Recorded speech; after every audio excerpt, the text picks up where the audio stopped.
Hello, I'm Brian Fox. Welcome to my channel, I Hate Rock Music, and this video is going to be about the American band called CARGOE. I just posted a video on another Netherlands band called CARGOE, and then we have Cargo spelled with an E from Tulsa, Oklahoma. And let me get right into the band's lineup. Bill Phillips on guitar, keyboards, and vocals. Max Wisley on guitar, bass, and vocals. Tim Benton on drums and vocals. Steve Thombro on guitar, and then Tom Richard was the original guitarist and vocalist. So a four-piece with two guitars, bass and drums, and then all singers, and you really get the singers um, absolutely stunning harmonies throughout the whole record, and all the lead vocals are really solid as well. So they started out as a band called Rubbery Cargo out of Tulsa, Oklahoma, and then they moved to Memphis in 1970 and hooked up with Ardent Records and had their single album released in 1972 on Ardent Records, produced by Terry Manning. Terry Manning also helped work with Big Star and also worked with another Ardent band called the Hot Dogs.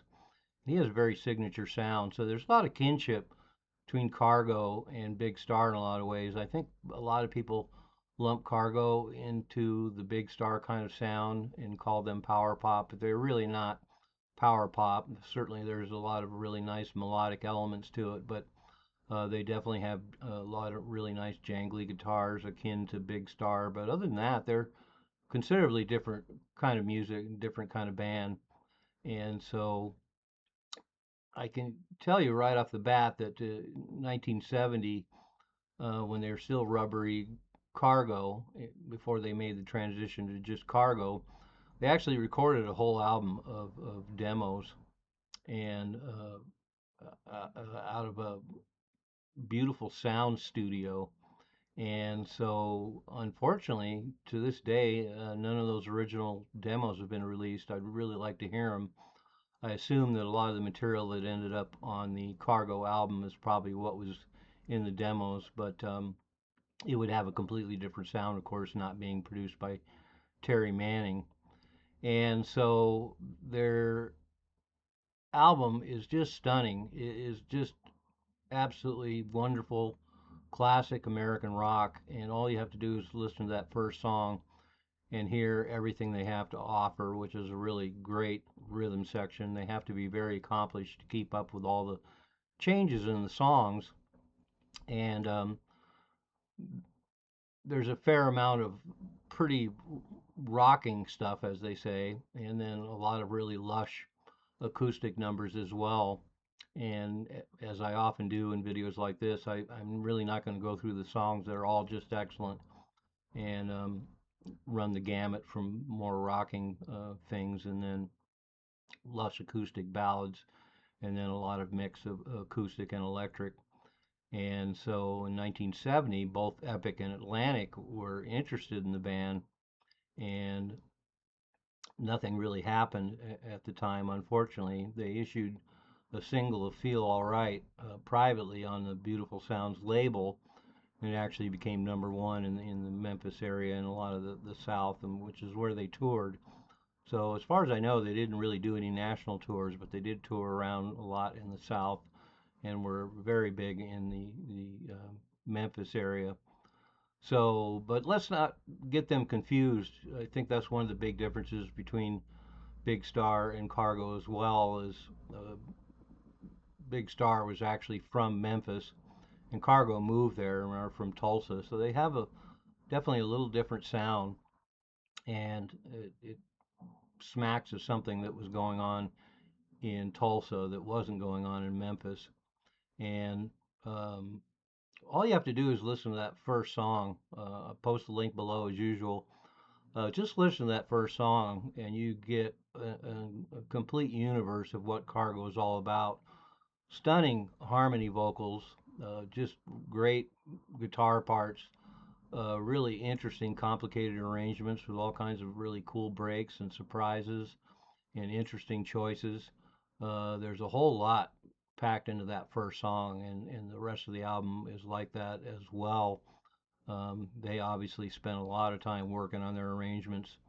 There's just so much going on.